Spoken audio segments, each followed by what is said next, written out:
Hi నమస్తే అండి, అందరూ బాగున్నారా? విషయం ఏంటంటే ప్రతి మగవాడికి పెళ్ళైనాక చాలా మారుతాయి. ఆడవాళ్ళకి పెళ్ళైనాక ఇంటి పేరు మారిద్ది అంటారు, కానీ మగవాడికి పెళ్ళైనాక చాలా మారుతాయి. అవి ఏంటో మీకు నా అనుభవంలో కూడా చెబుతాను, ప్లస్ ప్రపంచంలో జరిగే కూడా విషయాలు ఉంటాయి చెబుతాను. అదేంటంటే మగవాడికి పెళ్ళి అయినాక మగవాడి సైడ్ బంధువులంతా ఎడవైపోతూ ఉంటారు, దూరం అయిపోతూ ఉంటారు. అలాగని వేరే విధంగా అనట్లేదు.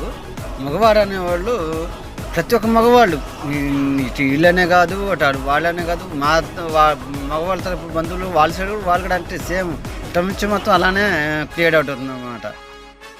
మనం చేసుకున్న మన వైఫ్ ఉంటుంది కదా, మన వైఫ్ బంధువులు మొత్తం మనకు దగ్గర అవుతూ ఉంటారు.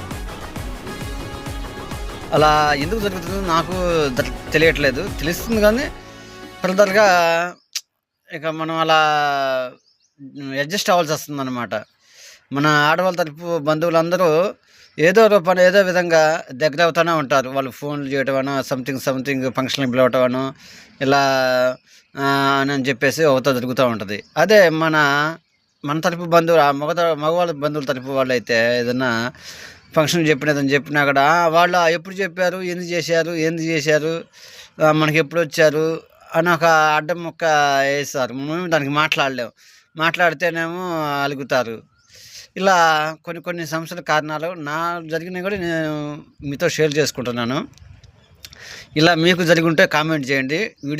నచ్చితే వీడియోని లైక్ చేయండి.